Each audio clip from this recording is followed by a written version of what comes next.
Locked up, they won't let me out. And I had a long day in court, shit stressed me out. You like that right there? You like that right there? That's the Akon of Styles, little man. What's going on, everybody, man? Y'all know how bugged out I be, man. I be out here wilding, man. Veejay Burnett Husky said here, man, the big vanilla funny, the big vanilla matters. VA's top talk boy, Mr. Never Shut Up, the blue-eyed Barkley, the creamy Kobe. Y'all know all the nicknames, man. I'm here right now. I got some guests in the house. I want to welcome everybody to VJ's Reality Check. Y'all know the podcast I've done before, along with everything else I got going on, man, whether I'm on Fox Sports, ESPN, Kevin Hart, LOL, Earthquake Show. Matter of fact, catch me there tomorrow. Don't forget, new also podcast, Benice and VJ on YouTube, on Sarai TV. Catch us also on IG and Twitter. But tonight, man, we are doing reality checks, my new podcast video. We're all in quarantine. Everybody's off to the side. Everybody's in timeout right now. So this is the time where we got to be creative. And Zoom is allowing us to do that. So I do want to thank Zoom for putting this together. This is a great app. I got 4 close friends of mine that I've known for a long time. And tonight we're going to talk interracial dating. That's right. We're going to talk about the Beckys, we're gonna talk about the Raheems, we're gonna talk about the Guala Gualas, we're gonna talk about the Maylings, we're gonna talk about it all. And I want everybody to leave your damn feelings at home. Yeah. Everybody's opinion is of their own. It is not of VJ Entertainment or Best in Sports or VJ Burnett Husky. It is the opinion of their own. My opinion is of my own. So anything that I say, do not attach it to them. And like for real, whatever the hell they say, definitely don't attach that shit to me. So, and then it's also the Best in Sports mascot, my little homie, Killer Cam in the building. What's going on right now? Actually, it's probably, it looks like it's a feeding time. He's staring at his mama right here. So I'm going to go ahead and pass him off right there. So, want to introduce my guests, man. Like I said, these are all close friends of mine. These ain't no Johnny-come-latelys. These are all professional people in the world. First one I want to introduce is my dear, dear friend of about 16, 17 years. She is a very talented actress. She is an HBC alum from Howard University, the real HU out of the drama department, I believe. She is up in New York. She had her own food blog that was on YouTube that was amazing. She is literally one of the best Black women that I know on planet Earth. I love this young lady to death like my sister. I have never, ever, ever heard anybody have one negative thing to say about her. That's the type of good person that she is, and we're gonna do some work and link up, man. I call her Bran Muffin because she's just so cute and sweet. She's like a little Bran Muffin. You know, you see a fresh Bran Muffin, you want to bite it. It's like, oh, I just want to bite. But this is Miss Brandy Washington. What's good, Miss Brandy? Hey everybody, I'm Brandy Washington, aka Brandy Bodega, and like VJ said, I have a food blog. I used to act, I'm getting back into that, getting back into my swag. Right now, you can find me hosting foodie segments at my Instagram handle, Brandy What's Good. That's Brandy with an I, and I'm happy to be here today, and I hope everybody's staying safe and washing them hands. From the pride of Kalamazoo, Michigan. Kalamazoo. Kalamazoo. I forgot the mud. Mm-hmm. Oh, Kalamazoo. All right. Well, shit, y'all only got 13. Y'all only got 13 motherfuckers there, so there ain't nobody. I've been there forever, but I still rap. Yeah. What's up, man? Next up, I don't know what I can say about this brother. We've known each other since 9th grade. He is generally one of the good guys left on the planet, man. He's married, family man. I would go to war. I would go to bat. I would defend this dude over anything. You can't tell me that he's doing something out of pocket. I'm just not going to believe it because he's that type of cat, man. He supports my comedy, supports my sports talk radio stuff, and we used to clown in class. Just a down to earth brother, man. And he's on this show specifically for a reason, man.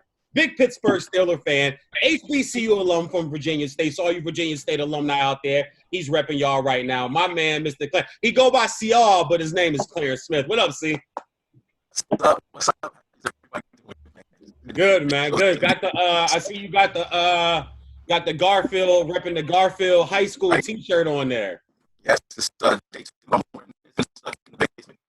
do me a favor, check your audio. I'm gonna come back to you in a second, but check your audio for me. It's going in there. You sound like you drunk underwater.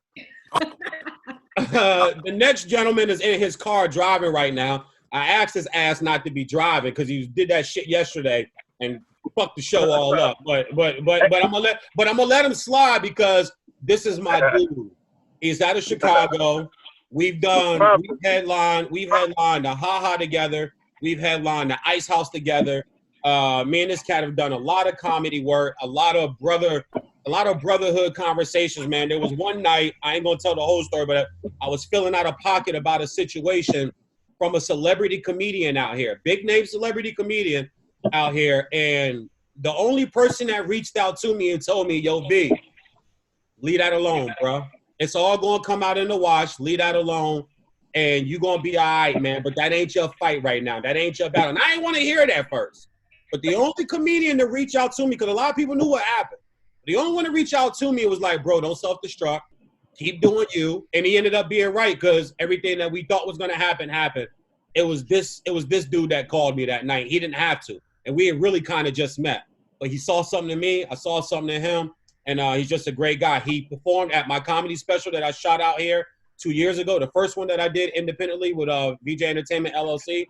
His beautiful daughter, family man himself, and he works in the healthcare industry also. So he's out here on the front lines helping mental health patients, man, during this whole time right now. And when we even out in it, my man Michael Vincent out of Chicago. What up, big man?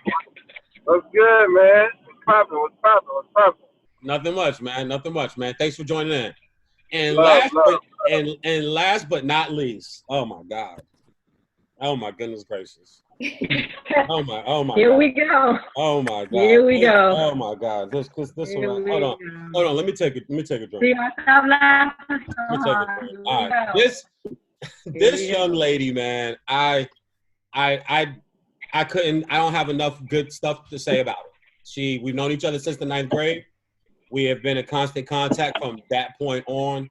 I have seen her grow from this fiery, multi-talented personality type young 15-year-old girl into this entrepreneur with pure romance. I'll give her a chance to plug that later. A friend, Thank you. a confidant, a sister. Just so many labels I can give her. Last year, my comedy special, she was actually off at a bridal shower weekend and told me that she didn't know if she could make it. I told her straight up. I said, you don't make it, we got beef. Like, just straight up, we got beef. She drove, I believe it was 4.5, 6 hours or something like that to be there for my comedy special and leave something she had planned for months and months and months. And that, I don't think that she knows what that meant to me, man.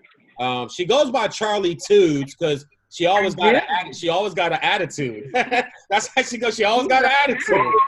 Not with me though, but my homegirl. We went to high school together, Garfield alumni, also with pure romance, Miss Shonda Glass. What's up, Shonda? Hey, how are you? I'm doing I did. I had to come check you out. When we do big things, we gotta come out and support each other. And bridal showers, that's my business. But sometimes friends gotta come over business. You gotta do what you gotta do. So. And I appreciate that too. You was making them mad in them leather pants too. We're not gonna bring up all stuff though. Yeah, okay. It's April. It's Black History Month. Those are little Black history facts. We're not gonna bring up none of that. All right. So let's get right into this, guys. Interracial dating. Yesterday, there's a story that broke. One of my favorite rappers of all time. Brandy, you and I used to jam and party to him a lot back in the day at the parties up at Howard. My man, Young Jeezy, the Snowman, is engaged. And he decided to get engaged. He decided to get engaged to, hold on, I wrote her name down. I forgot. Jenny May. Jenny May, whatever the fuck her name is. I really don't give a shit. She's on the real. Well, no, see, this is where all the niceness goes away. This is where y'all get the real reality check. All right, so I made a video that I thought he turned his back on Black women. And the reason why I said that is a multitude of things. I'll go first, and I'm going to let everybody have their say. I got some stats, some numbers about interracial marriage. I definitely want to dive in with Clarence, just so you all know. Clarence is married. He's been with his wife for, I believe, 20 years. Beautiful, beautiful family. Lovely woman. Kids, lovely woman. Lovely. His kids are, my God, they believe. I want to put him in one of my movies. They're so damn good looking.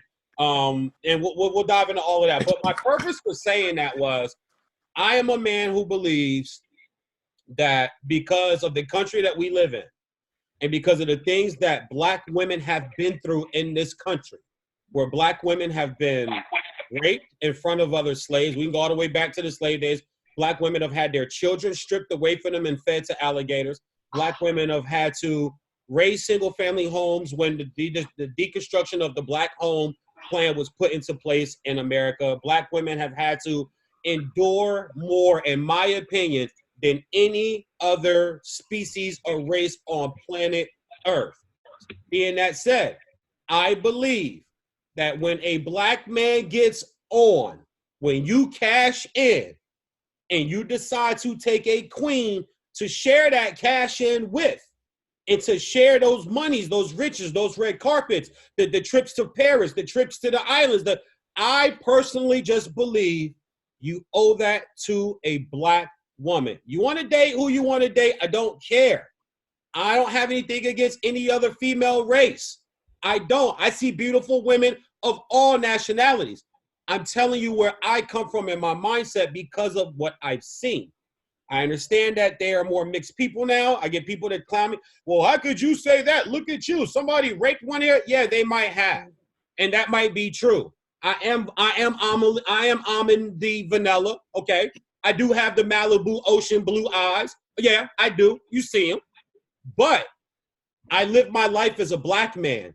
Society sees me as a Black man. My teacher saw me as a Black kid. The police see me as a Black man. My neighbors see me as a Black. Nobody's confused.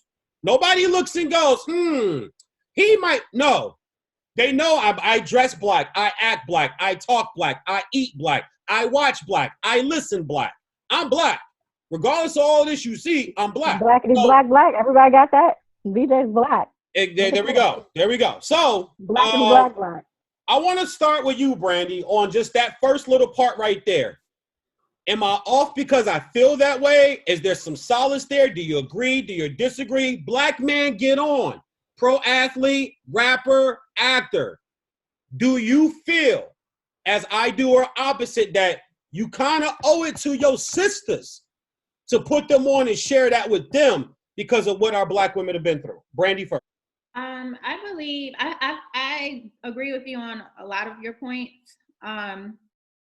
I do believe that a lot of Black men, when they become successful or when they get on, they do forget about Black women, or they may be dating someone. I've heard plenty of stories. They're dating someone who's a Black woman and they, leave them and they get a Kim Kardashian or someone of that nature. I've had firsthand, my mother was married to a Black man and he cheated on her with a white woman. But then I also get mixed feelings because I come from an interracial, background. My grandmother, she's white, and my mom's father, he's Black, but we have like all this stuff going on. So it kind of feels like, I feel how you feel, not as strongly, but I feel it.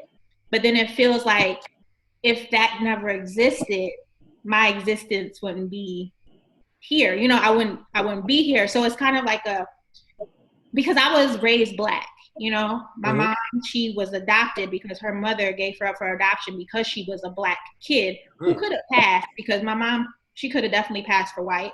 But the fact was she was a mixed child and she was put up for adoption. And so when she was adopted by her Black parents, she was raised Black, I was raised Black. And my dad is Black. So I'm Black to me. You know what I mean? My grandma's white, but to me, I'm Black. Your dad breed dogs. So he Black. He breed Rottweilers. So Rottweilers, yeah. Your dad breed Rottweilers. So his name is Bruce. So he's Black. What'd you say, homegirl? What'd you say, Cheryl? I was like, he took the turn very, very quick. Like, he brought up the dogs. He took us way back, right? Yeah. Exactly. Well, so I feel I have very strong, like, you can ask Richard, my fiance. He's like, you're the blackest light-skinned person I know, because I'm super like pro-Black, and then going to Howard made me pro-Blackity Black, and then living in Harlem, New York, made me blickety Black, and then just with my blickety Black fiance, who's super, chocolate and he's from Jamaica, you know, so it's just like I have all these different But she oozing in the chocolate. Yeah. You can see it. She started glowing, talking about it. I see it. So I feel the same way you do, VJ, in the sense of, dang, like what about the sisters? Mm-hmm. But at the same time, I'm like, dang, if it wasn't for some of that stuff going on, I wouldn't be here. So it's very mixed because it's so close to me. It's not like you said maybe back in the day you had an ancestor who was raped by a slave. My grandmother is white. You know what I'm saying? So it's like tangible for me to see that part of my life. Mm-hmm. That's good, and that's good stuff. And thank you for sharing that about your mother and about your family. That's why I'm glad. I tell you, man, the podcast guys just be shining on me. I get some of the dopest guests on my show. One quick joke to just throw out there. You're right. It's always the light of the light is the light where the light was that are the pro. Malcolm X, light skin. Sean King, light skin. Have you ever heard? I know we know Smokey Robinson sings. Have you guys ever heard Smokey Robinson as a guest on like a podcast? That brother right there, wow! Like you think you get civil rights answer. Yeah, so it's always the light of the light of the light. CR, you my man. I wanted to when you reached out to me, I got a big smile on I said, oh my God, this is the perfect guest. CR, you yourself, black man, HBC. I'm a clown for a second. Black man, hung with all the black kids at school, HBCU, and now this lovely, beautiful wife that you have that I had the pleasure of meeting. Your kids are beautiful, bro. They really are. But just explain kind of the dynamic of where I'm coming from, your opinions of that, because you are a black man and you just heard Brandy so eloquently stated. She went to HBCU Howard, which made her more, black. You went to Virginia State. Yep. I know y'all only got like 3 buildings on campus, but you went to HBCU. This guy. And y'all know I'm a comedian first, guys. But just the dynamic of being a black man married to a white woman, mixed kids, some of the challenges that you feel and see, or are you just kind of horse blinder to that? You don't even see it. No, not at all. It's definitely challenges and things that, that would be different if I was married to a black woman. One thing that I always understood was that when I met my wife, she was never going to fully understand what it was for me to be a black man in America. Okay. And I never felt that it was my mission or my purpose to make her understand, but I knew that she needed to acknowledge it. And feeling that, we're never going to understand each other completely. Sometimes you don't even understand yourself, but I know that she loves me because I can go to her and I can explain, the situations on my job, or the situations, like you said, when I'm out in public and the way people respond to me, or the way that people respond to us together. We can come together and have that conversation. She'll never know what it is to understand, like I said, being in a black kid raised in America. She'll never know what it's like to be a black woman raised in America. Mm-hmm. But for us to be able to say, look, we're not going to understand each other totally, but we have this connection to where we saw that if we brought life into this world, it doesn't matter who they go out to continue on the purpose of life from the Creator with. I just know that I need to show you that, look, there are literally things that are going on in this world that affect me a different way. You're not going to understand it, but I can come to you and we can work together and raise our children to be respectable, to go on and love other people, and continue the thing, like I said, to continue life as we know it. Now, as far as it just, from the perspective of a black man, I think also we also should ask sisters too. It's like, okay, I know that it's usually the black men who we say, oh, the black men are always turned on black women. Black women are, are getting left behind. But what is it that we can't ask sisters to say, if a white guy, you had some similarities to, some things in common, and y'all, hung out and talked, had great mental stimulation. What is it that would keep you from saying, I might be able to pursue a life with this person just because he's white and just because he's not going to understand some things about the way that I am a person in this country? I think they're missing out on that, because every Black person in an interracial relationship has a responsibility to help their significant other try to hear about these things. They're never going to understand it. I don't want you to understand it. I want you to acknowledge it. And also, what that could show you is that if a person in an interracial relationship is there to listen to you and to acknowledge these things, they love you. But if they're going to just hear that and be like, oh, that doesn't make sense, that's not true, look, you're able to get this job and that job doesn't work that way, you might find out you're just a fetish. So there's a lot of things that need to be uncovered in interracial dating that it's a little bit more of a challenge. It is. And that's great stuff, homie, because you touched on two things, and I'm going to touch on two before I pass it over to Chana. Number one thing you said that I said in my video that I got chewed up about, you said the word understand. Mm-hmm. You're not going to understand what it is like to be a Black man and deal with what I have to deal with on a daily basis. Every day I walk out my door. You're not going to understand what it's like when the police pull up behind me. You don't get as scared as I do. You don't get followed around stores. You don't get kicked out. I ain't seen no videos of the white people getting kicked out of malls and getting kicked out of stores with bags of shit that they've purchased. Mm-hmm. Like things that they've bought and getting pushed out of stores, or having the police called on them for walking their dog, jogging, barbecuing, selling water. That's not gonna happen to you. And you won't understand that. That doesn't mean you can't love me. It doesn't mean you can't take care of me and you can't take care of our home and love our children. That's not what I'm saying. What I'm saying is just me. Now, the fetish part, I've been ripped about this too. I'm going to say something now, okay? And I mean this shit. I believe. Let me break myself for that. That I got my boots on tonight because I knew it was going to get deep. Hold on. I believe about 40% of the interracial relationships that I see are fetishes. I agree 100%. I believe that 100%. I agree with you 100%. Because I've got Black male friends that have told me I date white girls because they daddy hate it. I date white girls because they dumb. I date white girls because they let you do this or they let you do. Yeah. Those are all fetishes. Those are all things that you want to play with around in your head. Right. I know I've had white female friends. Oh, yeah, I dated such and such. It pissed my daddy off. Mm-hmm. Oh, I like Black guys because Black guys are dangerous and Black guys are cooler. Yep. What the fuck is that?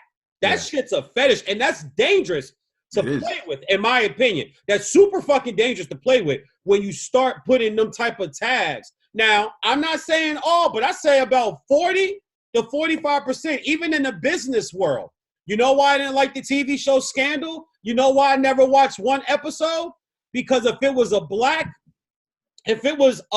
president that was sleeping with a white woman, Black women would have ripped that show to pieces. They would have never watched that shit.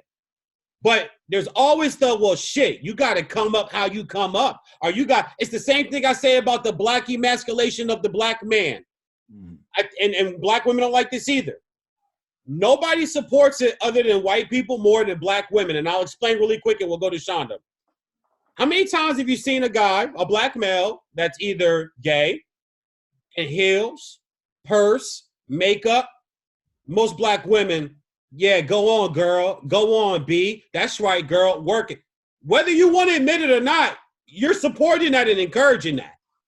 And then when a Black man says, yo, man, like, what's the deal? You could be gay, but why the fuck do you have on makeup? Not me. I'm just generally speaking. Why the fuck you got a purse? Why are you wearing heels? You're not a woman. You could be gay, but you're not. We get ripped for it. Black men get ripped for that, where I've seen Black women support that. But good points on understanding fetishes. Miss Charlie Twos, Miss Chonda Glass, you and I, we disagree on this shit all the time. Oh, yes, sir. Yes, sir, we do. You heard all four of us speak, which is really weird that you agree as hard as you do, because I've known you since 1992. I've never seen you with anything other than a Black guy. So I get really confused. You missed a couple of years, because I was with one for quite some time. You missed a couple of years. You was with a what? A full-fledged white boy. He's Italian. It's okay. You good? You snuck a white boy in on me, for years. You ain't go tell your Ain't been shit. you ain't tell your story. Man, this shit. Go ahead. So here's the thing. Here's the thing. I grew up in a multicultural household. Similarly to Brandy, my grandmother is Indian and white. Census made them black. I know this. I can trace mine all the way back to 1700s, and I go to the facility and I see my grandmother to this day. I know my culture, but I wasn't raised to hate it or love it outside of my own thoughts because we had to live it. I grew up in the South. When I wasn't in school in the Woodbridge area, I was sent to Charlotte, North Carolina. My father was born in a farm, Missouri.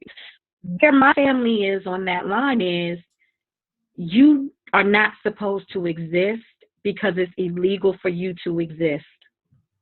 When my family was doing it, it wasn't legal. It wasn't anything that happened. Loving didn't happen to 1954. I can go back to the 1800s. Not because it was forced upon us, but because they were white. And they got with Indians, and they got with other races, and they got with other things. Like I took the 23andMe just so I could prove some of the family folklore to people who didn't want to believe it. And then when I got it, I said, hey, wait, this concentration is a little too high. I'm going to know who's not telling the truth. Because it's a little more European happening in this mix than you want to mix. Yeah. Real. So for me, the reason why you and I disagree is because you can't make love about the hatred of racism. You can't make relationships. Is that what I'm doing though? Am I making love about? No. Because that's what you're pulling out of it though. Because that's where everybody went on your post, and that's why I came on here. Everybody went to and they jumped on the fact that you wanted to bring it about color. What you and Brandy have both said here tonight are things that should be talked about.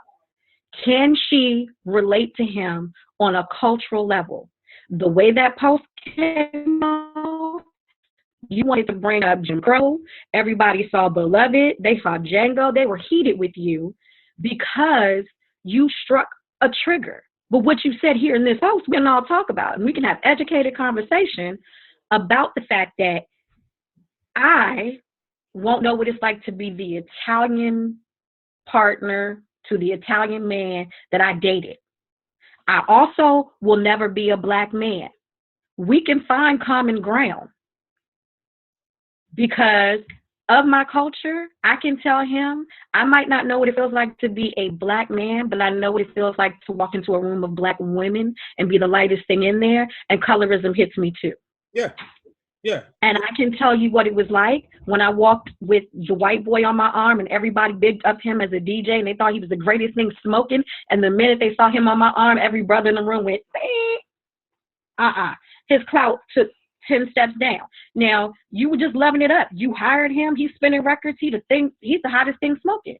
But the minute he has something that you value, you devalue him. That's where I said people are wrong. You're letting the wrong triggers get involved in your relationship. The reason why I love CR and I love his wife and I love their situation, because we've known CR. Yeah. Basically all of our adult lives. And what he said about his relationship is true. He takes her for who she is, and they discuss it all on the table. And this is why I say I love the fact that Jeezy chose Jeannie, because they meet each other at the table and they say, what is wrong with us? What can we do to show a different face? What can we do not to set off so many triggers? What can we do? Because I've been out and I was at the same event where you met CR's wife. She and I have mutual friends of all races. And I think that takes a fact because she's willing to admit we and our ancestors, we're not who that is. All of that was wrong. Now we can continue to do this, or I can look at Brandy and say Brandy's multicultural, but she's blackity black, and she gonna teach me how to be black because I didn't get that, because what I got was no colors at home. When I walked in that door, I didn't see my Irish and Indian grandmama. I didn't see my mixed father, grandfather. I didn't see my bike, none of that, because we checked it at the door because we already knew the minute we left our house, because we were already illegal and already too light and already too dark, and we were in the South, we might not make it home. So we had more things to worry about than all of the entire race on our back. We worried about did my little cousin make it home because his hair's a little too silky and he liked the wrong size of chocolate. So let me ask you, and once again by you too, thank you, and great stuff and sharing your cultural background. And you're right, I did strike a chord, and I struck a chord on purpose because no, and I get that. As I told you about the documentary that I'm doing right now on the emasculation of Black males, I'm gonna win an Oscar for that too, just so y'all know. 2021, 2022, because it won't be done by next year, but 2022, I'm gonna win an Oscar for Best Original Documentary for that. But I feel that once again, everybody takes things personal, and I'm trying to put it on an even playing field. I'm like, take your feelings out of it. Is what I'm saying wrong? Like, Jeezy proposing to her, I still feel the way I feel. I know, and you all know for a fact, what type of women you think Jeezy was messing with when he first got on? Black women, right? Like black. I don't want to call them ghetto, call them but black women. If it was a dude, you'd be like, yeah, that ain't a black dude. That's a nigga.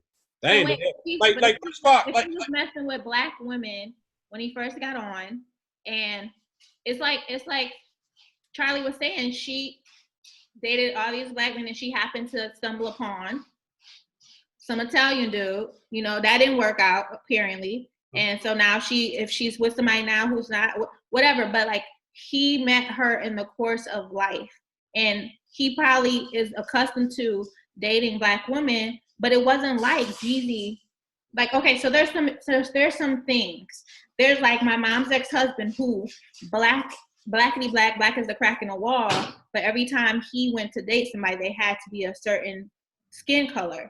So he started off with light skin. My mom cheated on him for white, and he's been married 3 times to a white woman. That is his thing. That's what he strives for. Someone like Jeezy dated Black women, probably hood, ghetto, whatever you want to call it, and then educated hood sisters probably, and then some, sophisticated. So he probably went through all through his whole course of porn stars, all of that. And he stumbled upon Jeannie Mai. Jeannie Mai is a host on The Real. The Real is a show with women of color. She's the only one who's not Black, in my opinion, because even Adrienne, she's a Latina. So I put us all together. Yeah, but I kind of do that too, which is kind of, I guess, contradicting myself. Because they Black in a different area. They ancestors come from whatever. But back to Jeannie, she has friends that she loves to pieces that are she experiences and knows about Black women. She's not a Black woman, but she is a minority woman. And so therefore she stumbled upon them. They're famous, whatever. He stumbled upon her. And I don't think he was like looking for something. So I think his situation, give him some grace, because I don't think he's too real to be like, oh, where the Asian chicks at? Like, who? No. I disagree, Brandy. I disagree, and I'm gonna tell you why. And Brandy, you know, for you guys also too, Brandy worked on The Wire, one of the most famous TV shows of all time. So Brandy's been in the industry up close and personal, as am I now out in Hollywood, California, with all the projects, all the networks, all the studios, everything I'm involved in. I disagree, Brandy. I believe at some point that there is a mechanism that's kind of subliminally put into athletes and put into other Black celebrities, that at some point, for instance, you ever notice actors or athletes, as they get divorced, why does the woman get lighter? Why does the next woman get lighter and lighter and lighter? Like, I ain't trying to bring up bad news, but trying to say it's a subconscious thing? No. I do believe part of it is subconsciously. Even like, we know, let's take Jay-Z and Beyonce. We know Jay-Z probably has little girls there, blah, blah, blah. But who's the one that we all know about that she wrote a damn song about? The white girl. The white, subconsciously. I think when you're put in these areas, hair won't wind though. and you're put in these I'm pockets. not gonna say it's not subconsciously. I know that there are some Black men who subconsciously want that exotic chick, that want that certain look, that want whatever. Or accept it.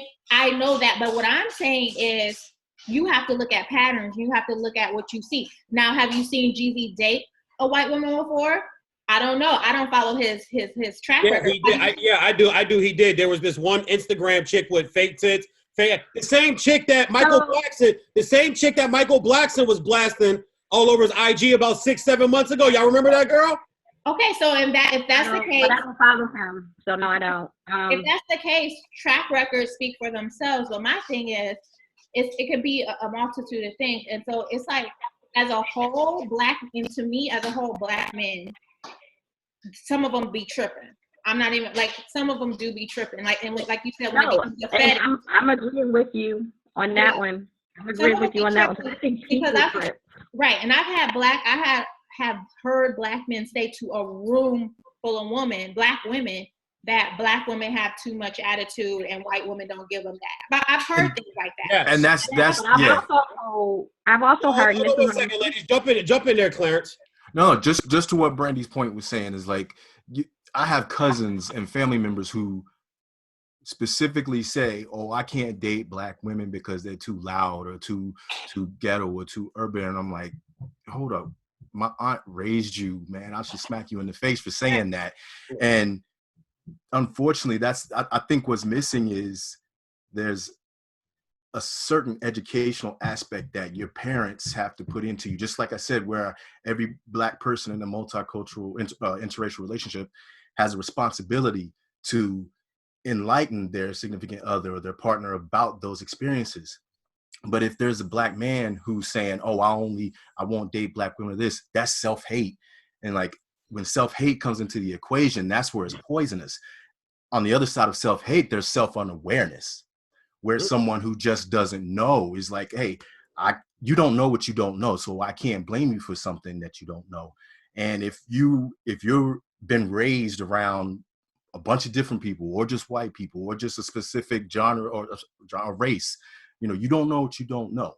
But once I hear you come out of your mouth and say, "I cannot date somebody for some specific reason," it's like, no, we need to reevaluate your mental issue that you have going on here, because all women are beautiful. All women are beautiful.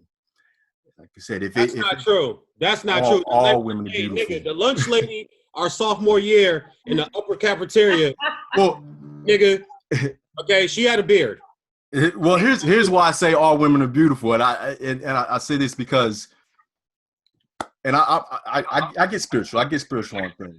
Yeah. When the Creator made us, He made it so that a man and a woman can continue His plan to keep creating people. Yep. Okay. Now, the proof of that is I can get a white woman pregnant, a Black woman pregnant, a Latino woman pregnant, Asian woman pregnant. Okay. Where we screwed it all up on our own free will is where we had these power trips, where we said we needed to have authority over another person. We needed to have domain over another person. And we mixed it all up. Okay. So then when we started to separate ourselves, we put ourselves in these groups. "Oh, I'm more powerful than you. You're subordinate," and this and that. "Oh, I need to stick with this group. I need to stick with this race here." And we just screwed ourselves up on a global scale. But that still doesn't take away the fact that as a human being, the human race, we can still continue the process of the human existence, no matter what race, creed, culture you are from. That was the Creator's plan. And that is evident in the fact that I can't impregnate someone. Now, you take your own personal thoughts on how we've done each other and treated each other as humans and how that's affected different races and everything. But it still doesn't take away from the fact that the original plan for us was to be able to continue on in existence, no matter what race, creed, or culture. Take that, Chanda. Take that from here. No, I agree. Yeah, I agree with you. I do. That was very I agree with him on that. And on the other point, what he's saying is factually true if you believe in any type of spiritual religions, what God is for you. I totally believe in what he's saying. Because races and things like that were created from a business aspect. They were created from what you don't have. I need to get power. All of those things he is saying is definitely true, which is why I say, look at babies. Babies in a nursery, babies in the street, babies in the public. They recognize hurt, pain, emotion. They gravitate towards each other because of hurt, pain, and emotion, whatever triggers them. So the best love you will ever see and the best humans you will ever see are humans that come into the world untainted. And that's just how it is. And if you want to see true love, you will see a toddler grab another toddler when the toddler's fell, when a toddler's hurt, when the toddler's doing those things. But I also piggyback on what he said about self-hate. I know plenty of dark-skinned women who said, I'm not going to have no nappy-headed baby, and I'm going to say it because I'm going to come with it. And they're going to say, I'm not going to have no nappy-headed baby. And I don't know not a one who has dated anything other than Sam, Joe, and Tom because she didn't want a Rashid, a Tyrone, or whoever. Wow. Yeah. So it's about self-hate, and it's about, like he said, it's a lack of education and it's a lack of awareness. And the reason why I said I didn't like the way that you approached it is because you approached the triggers. The conversation we're having right now is the conversation you should have had in that post. Because then people would have had to check their feelings. No, I'm just saying, I know we won't disagree there, but they should have checked their feelings. But because I got that you got the conversation. Yeah, but here's the thing about social media, and this is how I just like text messages. You know why I don't like texting people too much? Context. Texting is like a book. People read it for how they want it to come off instead of trying to Chano, on your post about 3 weeks ago, you and I had a very short exchange where you made a comment. You made a post. I made a comment. You said, I said, I'm not going to say anything. You're like, nope, I've been waiting for you. I know you want to say something. And I said, no, it's called growth. I have learned being in the sports debating, in the sports radio and broadcasting world, that you don't have to always debate to be right. I now like to debate to understand. That's why I'm doing the documentary that me and my cousin are working on.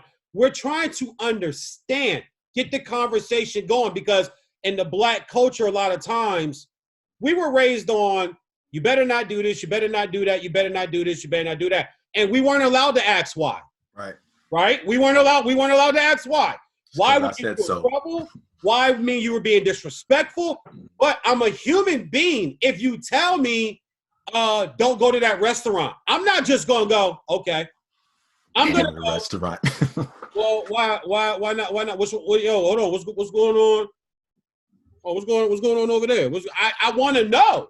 If somebody go, man, come on, dog, you being disrespectful. I said, don't go. Well, nigga, you ain't my mama. I want to know why not. So I think that I put things out there, and I mean exactly how I'm saying it. I'm not trying to start anything. I just know it will start something because people read for how they want to interpret it. We all know, two of us, we know Teresa.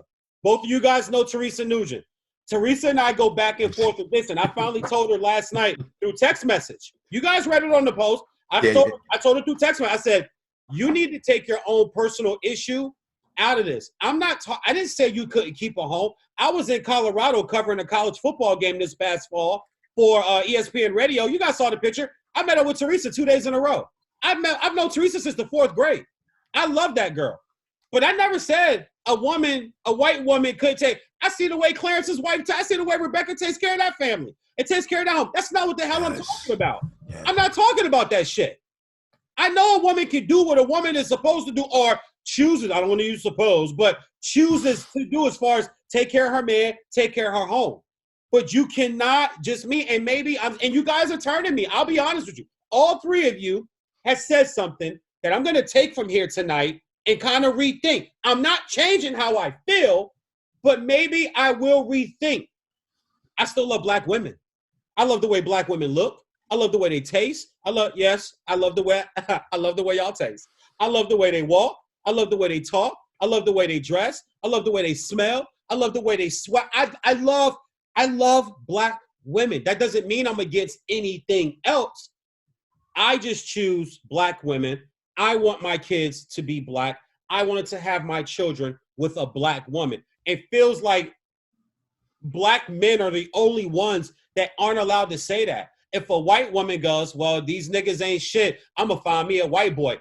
4 of her girlfriends will be like, girl, do what you gotta do. Y'all know that's the truth. Y'all know that's the truth. But if a black, here I am promoting for my sisters, and the black women go, well, no, black men don't stand up for us. You got one right here who's standing hard with a big ass flag, cheering for y'all, and I'm getting killed for it. It's like you can't. Well, if I can interject, so sure, it's your turn anyway. Go ahead, Brand.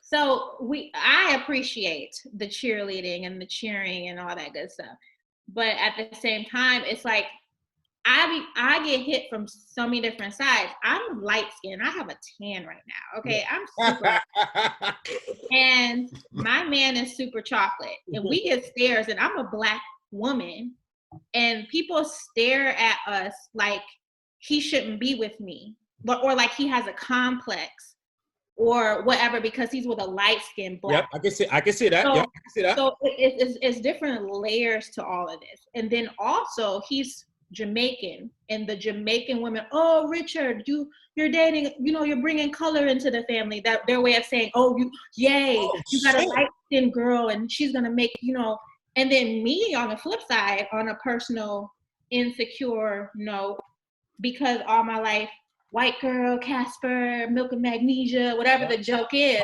Coffee with too much cream, Oreo, zebra. Yeah. I say ignorant. I used to say ignorant things like, I want me a dark-skinned man so I can have a chocolate baby. The same as the dark-skinned woman who said they want a light-skinned baby, because I was so sick of the joke, so sick of the comments, so sick of the light skin, so sick of that.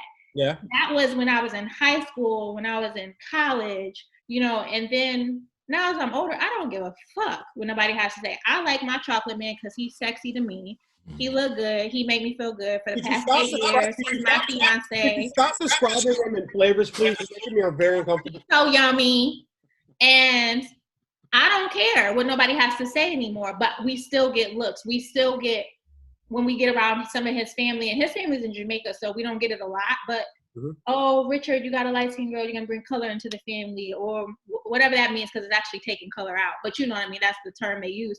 And it's just like, I'm so on the line of so many things and so much like tug of war where I just can't really give a fuck anymore. It's like to the point where it's like, I'm with who I'm with. Yeah. Jeezy's with who he's with.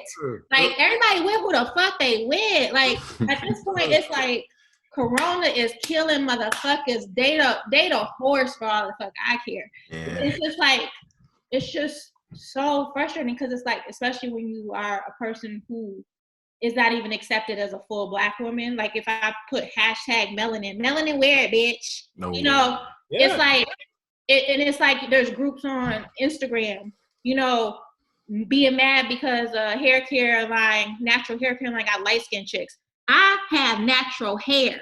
Yep. I could be in a natural hair care ad, but why does it matter? It's like, so I have all these different layers of emotions and feelings towards situations of colorism within my people. And then so when it comes to a brother dating a white girl, it's like, I give a little grace sometimes because of the fact that it's like, my ass is like a brother dating a white girl to some people. And it's just like, damn.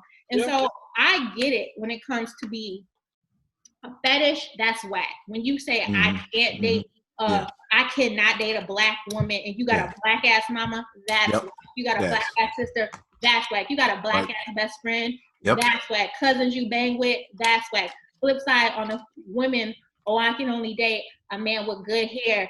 That's whack. When your brother got peasy, bought up knots and BB shots, and he talked in the street, that's whack. So it's like all these different like things, and it gets to a point where it's like, you know what? It's like you got these white people out here who hate our fucking guts. So the ones who love us, it's like, okay, fuck it. This one love somebody that's black. I mean, and so my mind tries to like it's all over the place when it comes to it. And I think for me, it's case by case because I see through the bullshit. You got to. I see when there's somebody dating somebody just because they think that shit, trying to be down, whatever. I see this stuff, and so I'm more of a case by case. See, that's the shit I don't like. I'm gonna be honest with you. That's the shit I don't like. I can't put people in a group. I can't say because if that's the case, Rich, he just like light skinned girls. Oh, he only want to date light skinned. So if that's the case, my fiance, he got a fetish. So I can't put people.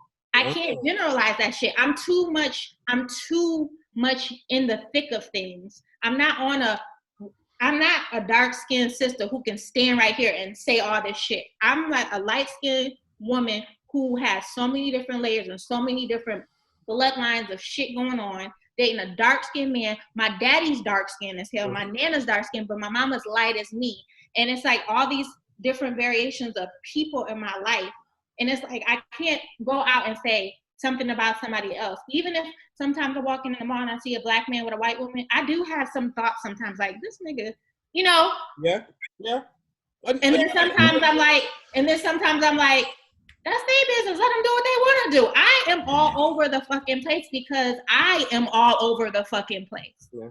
So I come from a totally different thing than what a dark skin. I wish we had a dark skinned sister on this panel to hear what she has to say, because it's like you have two light skinned women, black women, who have two different stories, but like I'm sure a dark skinned sister would have a totally different. Yeah, that's tomorrow episode right here on Zoom TV on Veejay Reality Check. All right, so Brandy, if you didn't think that Vernon was already thinking ahead, I'm just saying because and the fact is some of them don't take what I have to say as an opinion at all because I ain't black enough to say shit.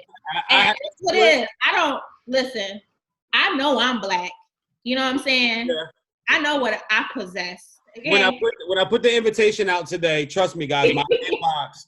If you guys could see how many people hit my inbox up with their email and wanted to be a part, I was like, okay, I can't have all y'all on. Let's break this up. I've got it broken up into 3 shows, and I strategically place certain people with certain people because I want that dynamic. Because all this is gonna come out, and everybody's gonna be tagged. I'll send you guys a copy of the link directly to your cell phone. You can blast your social media with it. A few things you said right there that I really do. And like I said, I'm a man who can react to new information. I am not that stubborn. I still feel how I feel, but maybe my thought process will act a little different. You're right, Brandon. You've seen my family. You've seen my parents. You've seen my grandparents. You've been around. You've seen my children. You've seen women that I've dated. You remember Deneen. You remember you remember girlfriends that were coming to the same functions as all of us. So I'm like you. I come from a lot of different shades, but I've just always been black. I've always seen black. I just found out 2 years ago that the other, 35% of me was Dominican Republic. I just found that shit out. But I always used to wonder, why am I so infatuated with the Caribbean and the Latino culture? Why do I like Latino women? Why the hell I learn how to bachata and learn how to salsa? Why do I want to learn how to speak Spanish on Rosetta Stone on my phone? Why do I love going to Mexico and South America? Why do I love pirates? There's something about me all my life. This was nothing new. I've been like this since I was, 4th, 5th grade. And then I finally found out, well, hell yeah, your ancestors, 35% Dominican Republican, you homie. This is where it comes. And then I was like, okay, that's where all of this came from. That's how you get all of this. Can I say something real quick, Veejay? What you just said, you're black. So that's imagine knowing you're black, but everybody else is trying to challenge your blackness. But Brandy, people have. I went through the same jokes you did. But what I'm saying, as a light-skinned woman, there is a big difference. Well, it could. Well, I don't know if it's a big difference. It's a difference. There's a big difference. Hold on. There's a woman and a light-skinned woman light-skinned women, because we're women, we get dark-skinned men versus light-skinned black men. Y'all men don't show emotion the way women do. So are you kidding me? I'm talking about to each other. It's not I know what you're talking about. Are you kidding me? Not like women do. And like not like in high school getting fighting because she thinks she all that. Quote for she's too light skinned, and or vice versa. She blah blah blah because a light skinned girl thinks a dark skinned girl ain't cute. Whatever the whole stupid stuff. And so it's like, yeah, I know I'm black too. I'm bliggity bliggity black, but I've had to all my life. I had to fight. Hold on. Pause right there, because you said something that I want to prove to you right now. You just said that there's no emotion, no physical, fight. I said not as much as but I'm gonna tell you something personal. I probably shouldn't even put out right now, but I'm going to. Don't tell all your business. Well, listen. Listen. The one thing I've learned in this industry since I moved out here is I live my life like an open book, because my umbrella's getting bigger and bigger, as you guys see, and there's gonna be a day somebody's gonna try to find some dirt on me, and because I talk the way I talk and I am the way I am. Trust me, there's some tabloid, an old friend, high school mate, somebody's going to try to find dirt on Vernon. Trust me. I sold out my comedy show when I went back last year, but these two people that were at the show can tell you, 20% of that room was there to see if it was going to fail. It was sad. It was sad, though. It was more than 20%. They weren't there to really support Vernon. They weren't there to really support they're waiting for you to fall. The comedian that flew out from Chicago, the comedian I brought from New Orleans. They didn't come for that. They came. They paid their 20. They just wanted to see, Vern, V-Bag. They were simply there to see if it was going to fail. So I've been, but Chanda. Yes, sir. You ain't got to put his name out there. In high school, you know where I'm going. In high school, you were dating a certain light-skinned gentleman, correct? Yeah. And you were told to break up with him. Why? Really? He just wasn't who I needed to be with. Like, people had a real issue about two light-skinned people want to come up who thought they was about something, who thought we had some good chemistry, and couldn't anybody mess with that, and they felt some type of way about it. They wanted me with a thug and a certain type of thing and what I was used to and where I grew up and who I am. Like, I ran with some pretty thick things. See, I don't laugh hard. I mean, all right, I'm leaving it there. I'm gonna tell the truth. I'm the only girl that was fighting with dudes and brawls. Like, I got down. That's what I did. I don't shy from none of that. If you didn't break up with him, what were they gonna do to him? If you didn't break up, they was gonna beat him up. It was a thing. They was gonna beat him up. I just want to no qualms about it. Because I mean, and it's. But you know what? That's because of who I was. When you got to think about where I ran, who I ran with, what I ran with. Like, one of my exes was on the Fed's Most Wanted list. Let's be honest about some things. Yeah, you were bad. Like, I don't shy away from nothing that I did. You're bad news, sugar. You know? I used to call her Lady Cocaine. That's Lady. That's Lady Cocaine. She's bad news. All right, hold on. I don't shy away. Hold on, I'm gonna come back to you in a minute. So Brandy, just really quick, I get what you're saying, but just trust me on this. There is as many. I'll just put this out there, Brandy. I had it in my own family. I had it in my own family. I looked like my mother. I didn't look like my father. Twins. And my twins and my other brothers. I didn't look like them. Even to this day, there still is a portion of my family and the things that have happened that I'm mentally still trying to get through because of certain things that happened. I know a lot of it is based off of how I look. Simple as that. That's just, and maybe the men aren't as catty as women, but men normally aren't catty. But there are men that will want to fight you and want to do things and want to try to. Yeah, my senior year in high school, CR can attest to this because I had to transfer from Garfield. So all the stories just to get back over to Garfield, what Vernon was going through at Potomac. There was about a 4-month run in my senior year where guys tried to fight me at least 3 to 4 days a week. Yeah. My senior year was hell. Everybody's probably favorite year in high school, most people, is their senior year. My senior year, I never tried to think about it. There's no good memories, except for the fact that once I wanted to get back into dudes, I just started hitting all they girls. So I was like, all right, y'all want to try to fight me? I don't know. Your girl is trying to holler at the new kid from Garfield, the light-skinned dude with the blue eyes. So, okay, so this is what we going to do. Let's see. Page your girl. That's when we had pages. Page your girl after school. Page your girl after school and see if she responds back right away. Nah. Trust me, she's not going to because she's going to be with me. So that's the only memories that I care to hang on to, and, you know, not even some of those. But I do get what you're saying. And like I said, you guys have opened me up. And I'm a man that can respond to new information.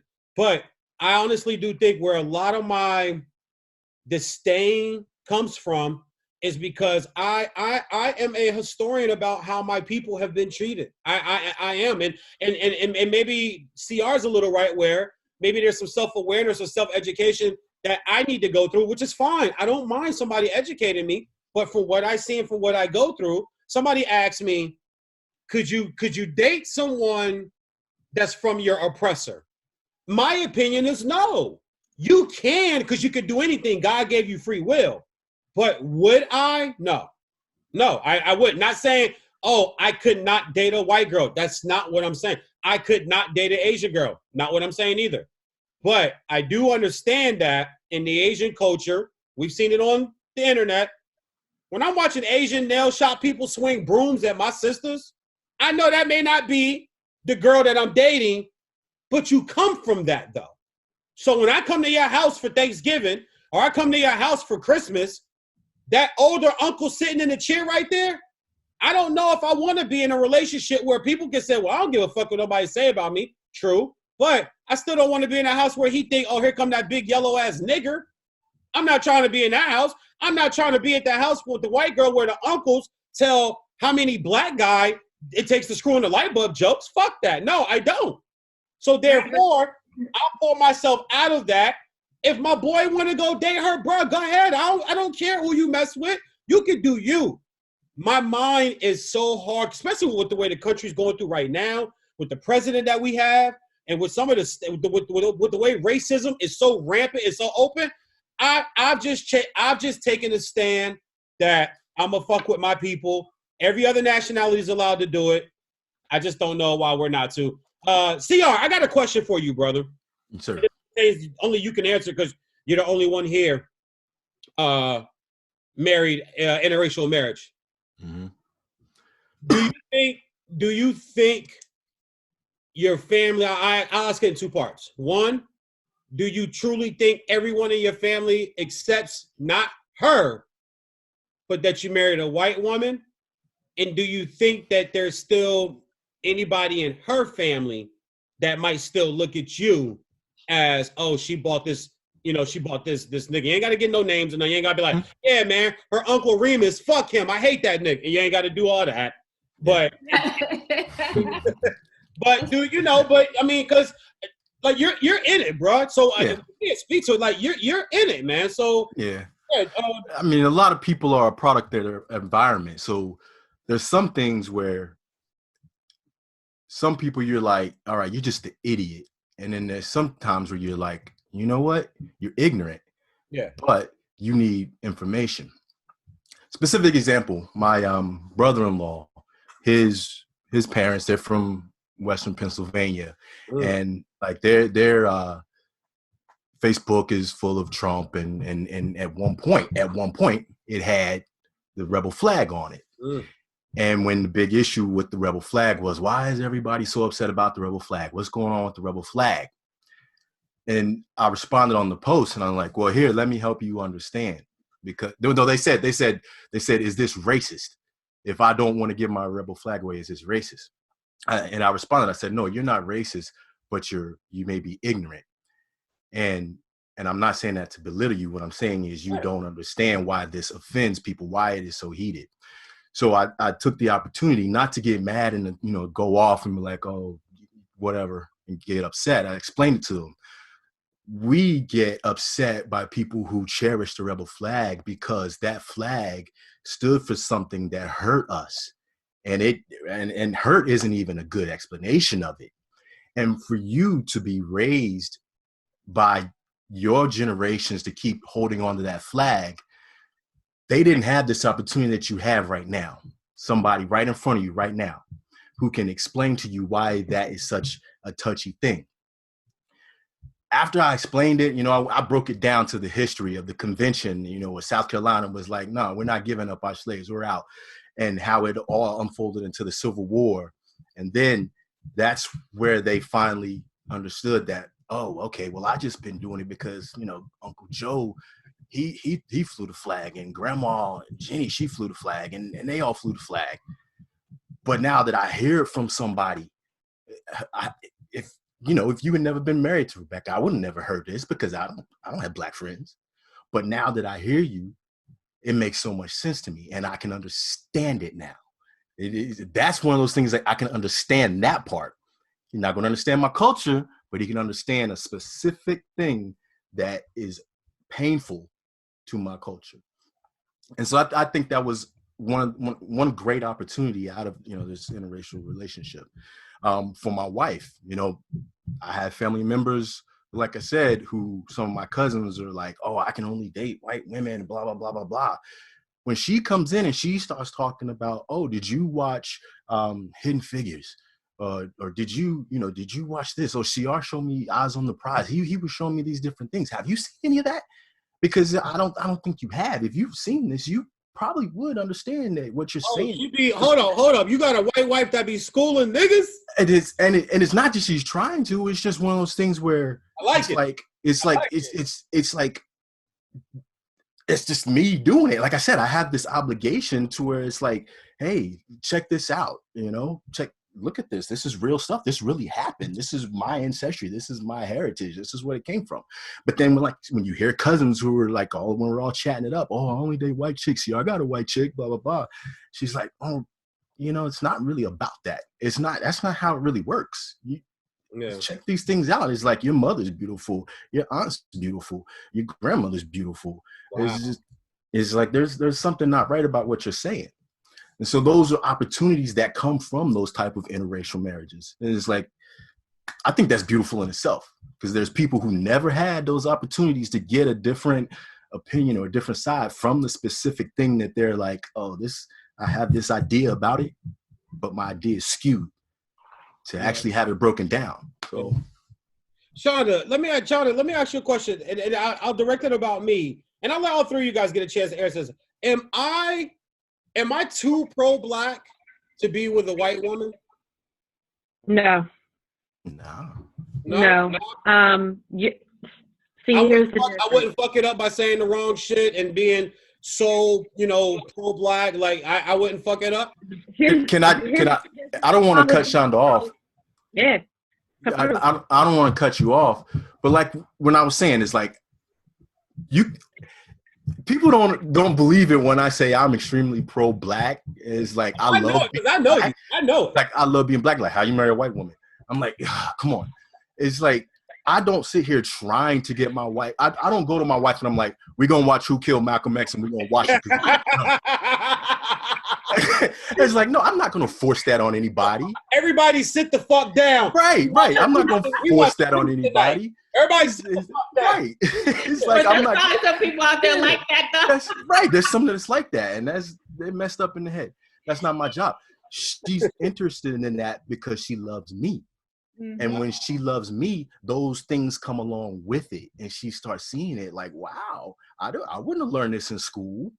Mm-hmm. I wouldn't have learned this, you know, just from wherever else or wherever. You know, just like you were showing me some things, and that's it's like learning. That's a learning thing, and that's what I said. You could never be pro-Black in a relationship. Right. You never be pro-white in a relationship, because the key to any of those relationships are the learning of each other's cultures. You have to bring those things together. It's the reason why I love Clarence and his wife's relationship, because they know they're raising Black babies, but they also know that they're raising white babies, if you really think about it. Because his children are in a neighborhood and a culture that we didn't grow up in, CR. Let's be real. Oh, of course. You're in a neighborhood and a culture that we didn't grow up in. But he doesn't shy away from that.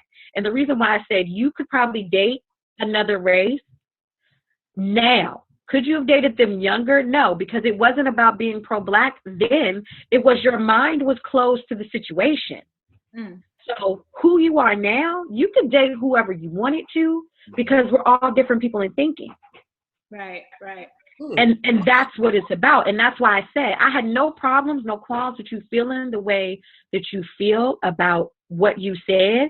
It's about the triggers that we knew you were setting off, which is why I said you just opened the discussion. And the fact that you're willing to have the discussion is the discussion that needs to be had.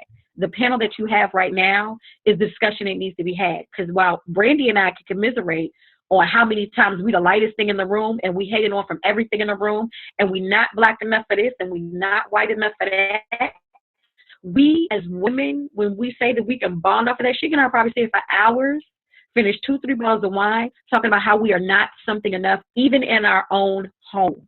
Exactly. And not something enough. Shonda, about when you said about just understanding and bringing things together, because like CR and his wife are black, white, but they have to raise these kids together. In my home, I am an American girl living in a Caribbean world. You know, there's a lot of things I don't know that, like you said, CR, your wife wants to know about it because she is interested in what you know and because she loves you. Mm-hmm. Rich puts me onto so much stuff about, like, you know, Jamaican culture. I'm black. Right. Can you give me some patois lessons, maybe? Like, he can definitely do that. Like, seriously. When you said Jamaican, I was like, yes. And then I try to put on the accent. He laughs like hell because I am. But it's just all I try to do. Hey, hold on, Brad. I want a Jamaican. Only thing I know how to say is, can Richard hear me right now? Yeah, he can hear you. Hey, Richard. Hey, Richard, Ragwan, why y'all do? Ragwan. What y'all do, boy? Wagwan. Ragwan, Richard, what y'all do? Yeah. Laughing at you. You got the one right. But I'm just saying, I get it. Like, point made is, yes, you cannot be pro-black in a relationship. He can't be like Jamaica all day, because he didn't know about half of the soul food, country ass soul food that I put him on to, and I didn't know about half of the. I ain't never had half of the stuff until I met him. Caribbean food. We put each other onto so much, and we could have been so closed off if we want to. I could have been like, I ain't eating that shit. You know, it's about grains and ham hocks and yams all day, bitch. You know, but I wasn't like that. I wanted to know about his culture, and I wanted to know about stuff. Like, I wanted his mom to teach me how you make that. That sauce is good. That jerk sauce is banging. You know, and that's that. And if you think that I didn't take all those Italian food lessons, now you got to eat. Girl, shoot, I wish I had an Italian up in there before I got to him. I want to learn how to eat for real. You feel me? He still calls me this day. He's like, can you make that Italian jambalaya? I was like, there's no such thing. I only did that. Jambalaya. There's no such thing. You go anywhere in the world and you say, can I get some Italian jambalaya? They're going to look at you and be like, you're right. You should make it. You should make it and market it. It's your thing now. And it's about. I'm still mad you snuck an Italian dude on me. Tell him that. It's all good, girl. They said. And we're still besties. But I mean, I totally agree. It's like, you really, black, white. It could be race. It can be different cultures. It can be a multitude of things. It's so living in a place like New York City. It's like a melting pot of cultures, races, and just customs, and just. I've learned so much since living here, like stuff that I didn't even know existed, and it's because I keep my mind open. Like my people from back at home, not all of them, it's a couple, like are, because I have Muslim friends, because I have friends who are atheists. I'm still a Christian. They can be Muslim all day long. You can be all of those things. Yeah. And what's good about that? They are, but they're still a person, and we still laugh. And people are like, oh, you're gonna let those things impose on you and make you. No, I'm strong, and I stand. Just like I know I'm black, and that's, nobody can change how I feel about my identity. And just like that, nobody can change how I feel about my Christianity. I'm not a religious person by any means. I'm a spiritual Christian, and I date someone who is not a Christian. I mean, I am engaged to someone. It's still fresh. I just got engaged to someone who is not, and that was a thing for me at first, a shift. And it's like, if I had ignored that in the beginning, I would have missed out on this amazing human being who I'm about to marry. And I take all these things into perspective. I take all these things into just opened my mind up to all these things because I used to have I never had a really closed mind, but I had it closed enough where a lot of these things wouldn't have infiltrated and gotten into me, and I wouldn't be able to speak this. But I have a Caribbean man who's not a Christian, and I am an American woman who is a Christian, and we get along so well, and he respects And me. when you do that podcast, I'll be the first one to watch because that needs to be told. Like, I feel like the group of us, because how we are meshing tonight, if we talk about a variety of subjects, this could be quite interesting. But that, what you just said, branches out into so many different things, which is why I said to a friend that I was happy sad about Jeezy and Jeannie. And the reason why I was happy sad is because they're already in a fishbowl, right? They're already in a fishbowl of celebrity. Mm-hmm. And they've got to deal with that. But then they found a way to authentically fall in love, and they let us in. Man, that shit ain't authentic, man. Fuck out. You don't know. No. He said you learned something today. You know. Well, damn it, my learning. Well, damn it, my learning was only For about. those of us watching that, for those of us watching, right? For those of us who are her fans, and for those of us who are his fans on two different levels, because they appeal to, like I said, when I grew up, Jeezy was my homie.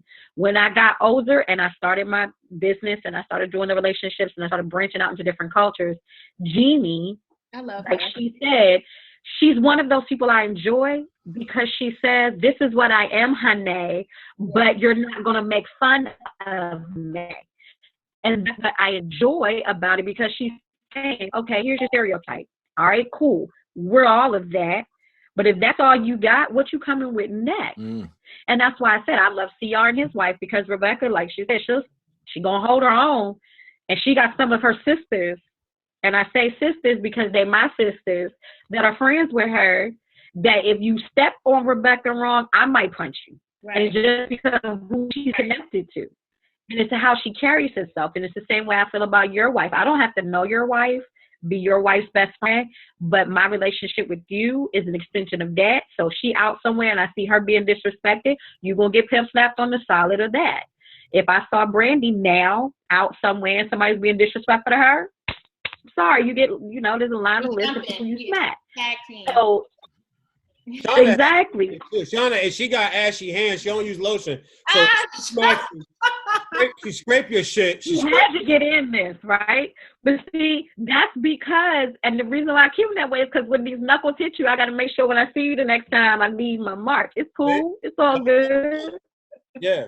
We used to call the fact of the matter is, we used to call her Ashy Knuckles in 10th grade. You're so silly. Leave her alone.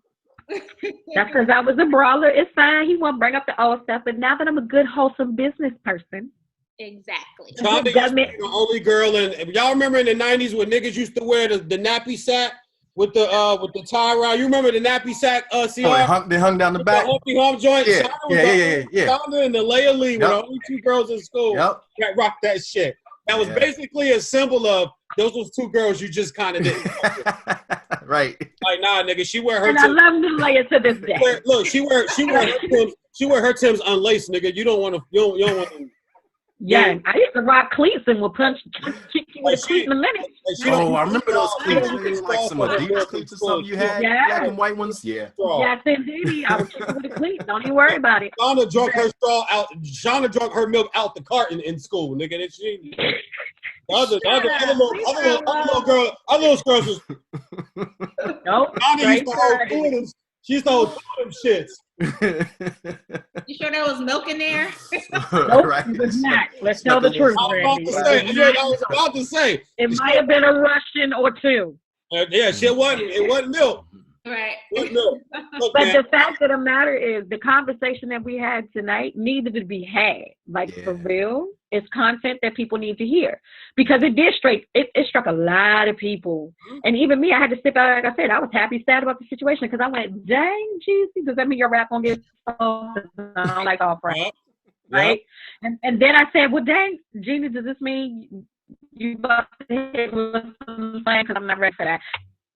It's like, but then I thought about it and I said they meshed to both worlds. And I'm like, and they're doing it in a fishbowl. It's already nothing private for them. Mm-hmm.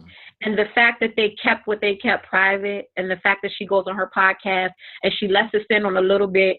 And Jeezy has not completely left the rap world, but he laid low. And it's a lot of those old school rappers that we love, that know how to make that transition. I mean, look at Meth. Nah, for real, come with it. Say what you want. Jeezy is still spitting. Man, his next album gonna be trash. No, it's not. Leave him alone. You know what? His next album ain't gonna be trash because he's gonna have the whole beauty shop and the Asian all gonna have it, and the nail shop is gonna be Jeezy for Jesus. Don't worry about it. But the thing is, and this is what I'm saying, they mesh the two cultures, and they're saying to their fans, if you rock with us, like you say you rock with us, then let us love each other. And if you don't, then it's cool. But think about the detail he put into that. He wanted to do it in Vietnam, and that was taken away from him. So he proposed to her in the same style setting, got the same style food, did everything they wanted to do in the middle of a quarantine. I have one of those brothers now. That's why I'm with the brother now.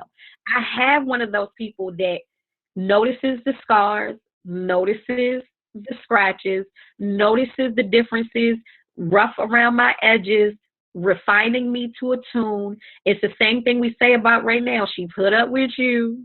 Oh gosh, she a G. She a G. Okay. Let me tell y'all something, man. Hold right there. Let me tell y'all something. I've seen you through relationships. A day with me. A day with all of this. Are you kidding me? Sometimes I just, when I sit and I reflect and I think, you know what it's like. I can't take you right to be now. with me. I just, man, it's life changing. It's life changing, and she's super blessed. At one point, true story, real quick.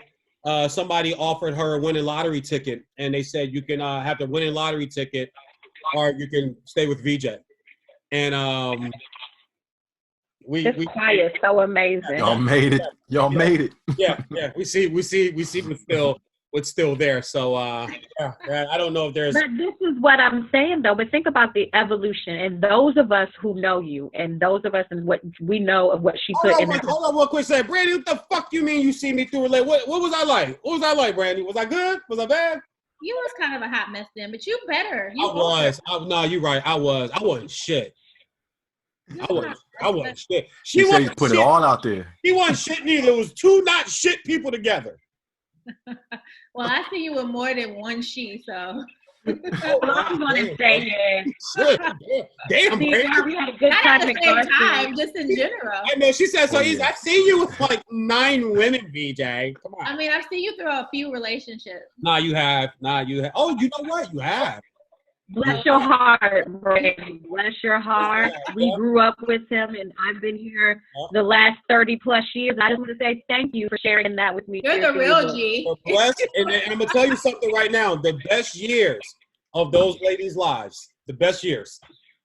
They'll never. Well, I don't know about any of this. Never find. They're all married with children. Blum. Some of them are, but they're all married. Trust me. No, I think I'm friends with all of them on social. I know. I know, because when you, especially on Facebook, whoever you're friends with, they'll have people you may know, and when their page, slides by your screen, you can see with your brother on Facebook. Who they I don't, you know what's weird? I'm not on any social media. I'm not friends with T on any social media. No. On any social media. I'm still friends with T. T holds me down. He's that dude, and I'm friends with all of them. Everybody's cool. Everybody's grown now. Yeah. No, it's been a while, man. Like, wow. I haven't seen, up until the comedy show last year, I hadn't seen CR since a Sunday at the Sports Theater, maybe in 03, 04, watching Sunday football. Yep. When they built that new big sports theater on out there on the park. Steakhouse I or whatever. was blessed. I got to not see seen CR Brandy after that. until today. I have not had a verbal conversation. Brandy and I text, and we talk through social media. I have not had a verbal conversation with Brandy since, I guess, 2005, maybe? Oh, it's probably 2006 or 7. 2006. Yep, 2005, 2006. And Shonda, oh my God! I mean, we. Let's not. It's not. Let's not. I'm about to say, I don't think we can ever get rid of each other. I don't. Let's not. Because I honestly think we both have tried. I think we both have tried to like be like, yo, man, the fuck do you want? And then it's always like, You know what? Here it goes, VJ. CR, be a witness. Brandy, welcome to the crew. But here's the thing. There's not, in any realm, quantum physics, leaps of faith, all of the things, there's not a place that I exist without Vernon. Yeah. It just doesn't happen. It doesn't happen, yeah. And that's because he and I are friends, good, bad, and ugly. We see each other, good, bad, and ugly. Mostly ugly. I'm not going to talk about you right now. What I said was, I see each other, good, bad, and different.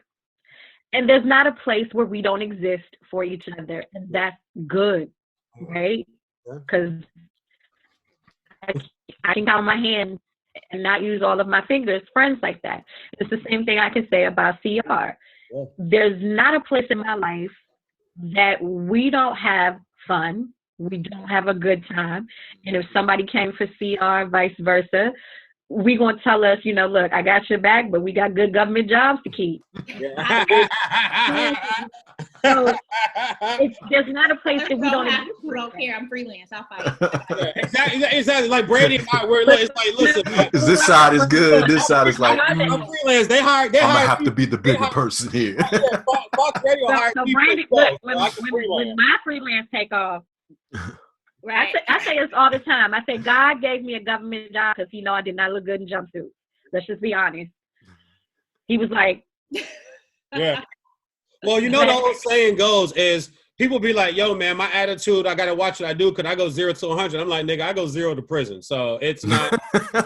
That's why I'm as laid back as I am. That's why I just. Most people get up with good morning. Fun-loving, goofy Vernon, because the very few times in my life where I snapped, it was, and that's why I am the way I am. And you see and Brandy, I mean, well, all three of you know this. There's always been the mantra, oh, Vernon, not tough, or Vernon. That's because everybody else wants to be a thug and show how tough they are. I'm always like, bro, just fuck with me.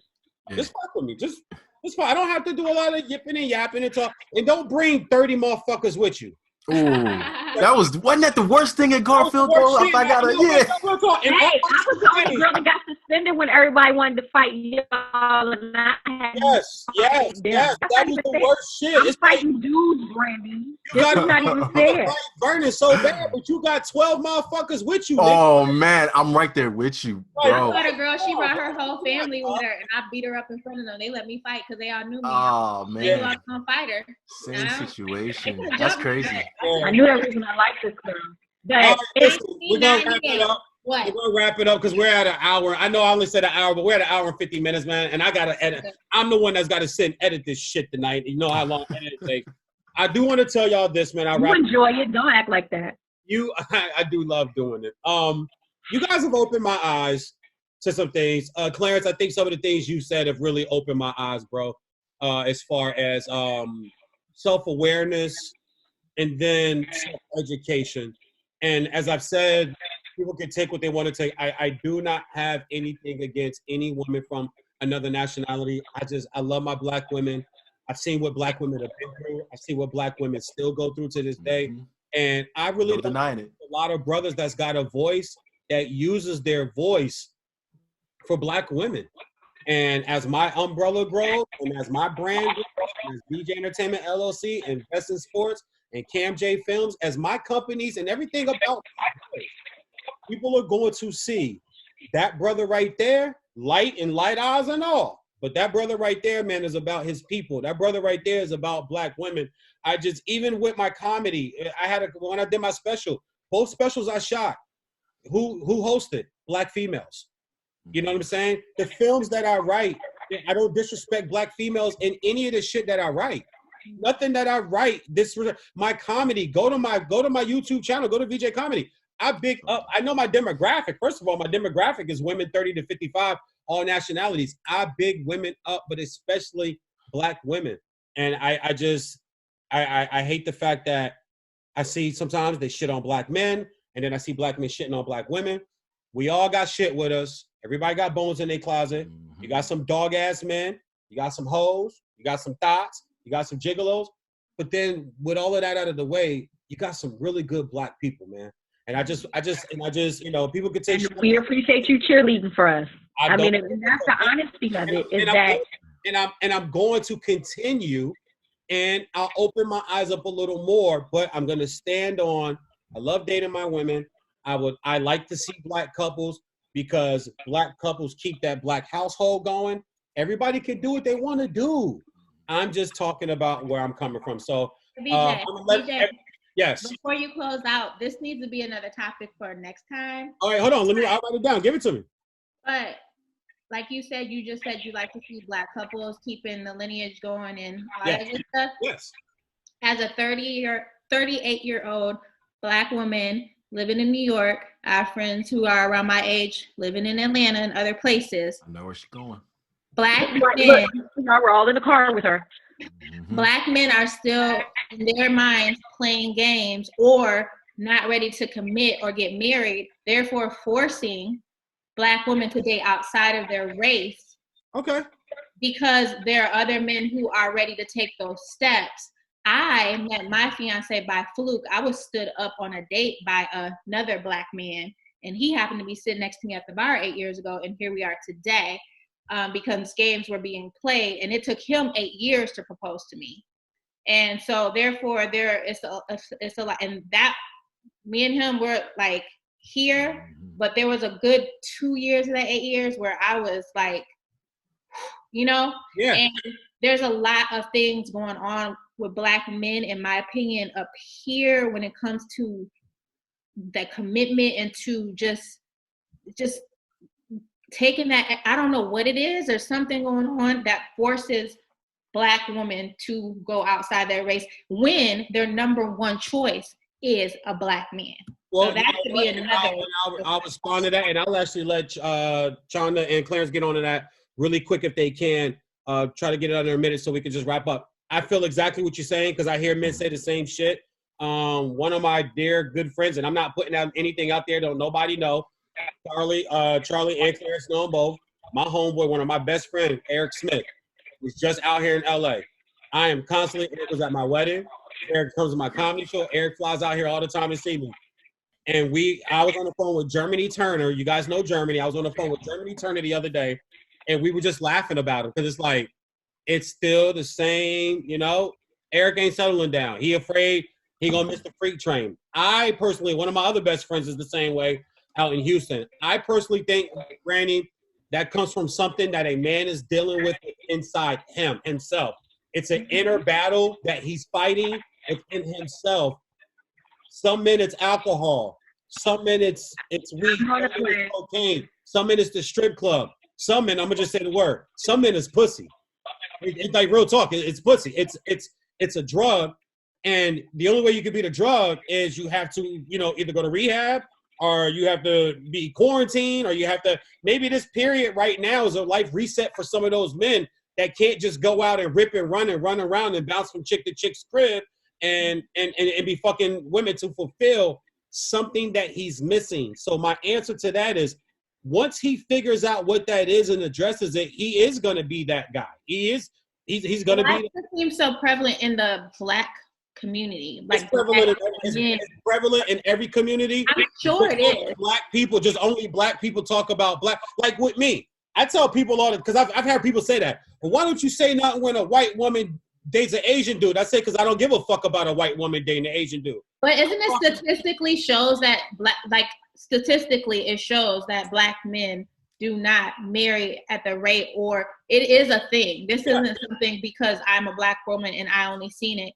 Like I was with Richard for 8 years no infidelity issues at all. It was just he just was not ready. He wasn't thinking about. It was just it took him. I'm gonna say it's a lot of factors, Brandy, because I know a guy that now is a broken man because he was everything in the relationship and she was everything that she should have never been to him, and he's a broken person.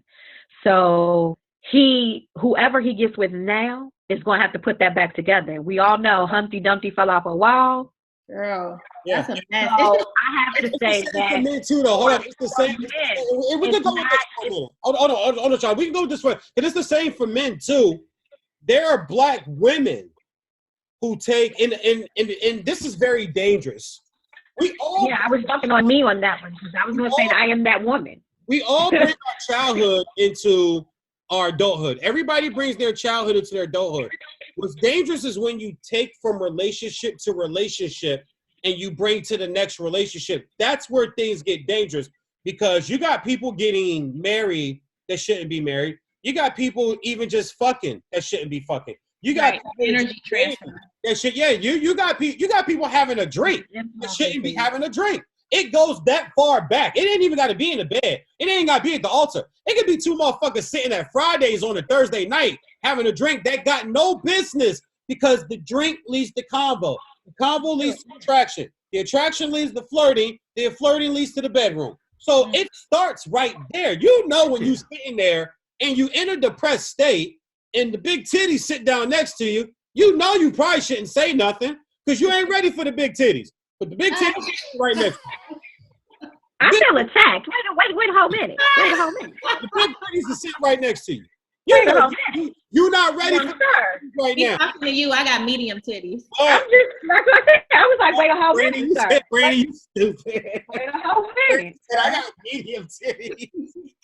Hey, hold on, man. Hey, CR. Yeah, man. He's still coming for me. Hold on, hey, CR. What team we on, baby? Big City. Team Slaughter Patty. What's that? Don't do it, Brandy. Don't do it. Don't ask. You gotta go to my YouTube. Oh man. It's why you do it? Why you do it? It's the truth. Jokes. It's one of my killer jokes. I say that loved it. I said on Kevin Hart, LOL. I said on Everybody Rolls. When I talk, you know how everybody says like the way I laughed. Yeah. When I first heard that joke, boy. The way I hollered. Yeah, the way I hollered. Yeah, the way I hollered. When I first heard that joke. Send me the link, Veejay. So I ain't gonna lie. I almost peed on myself. Yeah. I was done. I still and CR, since you've been the big support of it, I still got the tank tops and t-shirts coming. You get yours for free. Yeah, you get yours for free. I'm waiting. Yeah. Team Slider Pack. I'm cutting the sleeves off though. Yeah. Oh yeah, you gotta cut. Well, I mean, you know, sun's out, guns out, baby. Yeah, sun's out, guns out. Guns out, guns out, baby. That's why we do the girls so we can get the right. Out, so all right, listen. All right, we're gonna wrap up for real this time. Brandy, tell everybody where everybody can get at you, sweetie. All right, everybody. It was good chatting. You can find me at Brandy. What's good? That's Brandi. What's good? That's on Instagram. Also, Brandy Bodega on Instagram. That's Brandi BODG. Wait, how do you spell Bodega? BODEGA. How many glasses of wine you had? I was about to say, how many bottles of fucking wine you had, Brandy? And then cheers. And then on Facebook, Brandy Washington. But yeah, it was so dope discussing everything with you guys. That's amazing. I loved it. Ooh. I'll have you four. This is what I want to do with this reality check show, is I want to create like 4 teams and have you guys on as teams. And then after a few months go by, try to maybe set something up where teams debate and battle against other teams. And I just sit back and moderate. And I let you 4 go against another 4. I want Claire's team. Relationships. I mean, just everything under the sun, man. Just anything, comedy, movies. Also, too, the top 10. I'm not playing. You guys know me. I don't play internet. Name yours. I don't play none of that shit. I'm too busy right now. I'm not gonna sit down and get fat. I'm working out. I'm eating right. I'm writing movies and film. I'm not about to sit around in this quarantine and get fat, watch Netflix. But the top 10 things I don't like, I am doing a video series of it. If you guys want to jump into that, I broke it down to people, food, and movies. of the top 10 things that everybody seems to like that I don't like. So I got a list. Did you see my post on that? No, I didn't. I'm gonna go look. When we finish Look up. at mine. Mine. Everybody else be like grapes, avocado. I'm like people who support famous people before they support their own. Like I'm going on the people like, oh my God, she got real. I'm like number 2, Beyonce. Yeah, no, she's my number. My first 2 pissed everybody off. My first 2 was Beyonce and LeBron. Everybody like, what? I respect her work ethic. Yeah. The hype is just. Yeah, thank you, Brandy. You know what? I'm down for that conversation. I got some gems up Okay, all right, bet. CR, my man. Yes, sir. You HBCU with the white woman in the house. No, I'm just messing. I say she ain't white. She's Irish. Oh, she's Irish. Oh, that means she can fight. See, that's some prejudice shit I just said. Right? I know. I'm learning. I knew I loved her. I'm trying to get better. China. Yeah. Yes, you are. I appreciate you. Tell everybody where they can find you. And thanks for being on, brother. I love you, man. Oh man, I'm not famous or anything. I'm just a regular dad bod guy. If you play video games though, you can find me dadbod78. That's me on PlayStation. Yeah, I'm on Instagram, but it's just posting pictures of my wife and kids. So that's cute. This was amazing. I loved it. I love the content. I love the personalities, and I want to see more of it. And I like that it's coming from you, brother. Thank you, man. Nah, bro. Let me tell you something. I love you, man. I really do. You're a good dude. And honestly, in today's world where everything is me, and people are trying to be things that they're not and putting out false things about who they really are on social media. You're just one of the cats I still look at like, damn, man, all the way back to fucking 9th grade, he been this guy. Like, he ain't never tripped. He ain't get caught up in the gang thing that came through Woodbridge and Dell City. He ain't never, I never heard anybody say nothing bad about CR. Like, everybody liked him. And I just think that I'm blessed to have you still as a friend in our 40s, that I still got a guy like that I can still pick up the phone and holler at, and I can still reach out and still supports me, man. And it's just give and take both ways. So trust me, man. Thank you so much for the compliment. But I'm trying to be like you, homie. So you're setting the pace. My thick ass is back there still going. So and Miss Pure Romance, Miss Chanda, my girl Ashy Knuckles in the building. Tell everybody where they can find you. Tell everybody where they can find you, Miss Charlie Attitude. Yeah. So it's my Pure Romance is Party with Charlie. So it's PartyWithCharlie.com. So come party with Charlie. We've got, couples consultations, personal consultations, other things. Because the way that I approach mine, and I always say this, is it's about the relationship. I want to keep married people married, single people safe, and everybody learning that sexual wellness is not a dirty word. No, it ain't. It's not. Let's talk about it. Because I'm telling you right now, if a little girl walks up to me and says that somebody ate her cookie, I'm going to think it's a lesson in sharing. Please teach these people proper terms, because if someone says, oh, I'm going to go great, that is wonderful. Yeah. But I also want to say, men, we are not trampolines. Okay? Just throwing it out there. We are not trampolines. Yeah.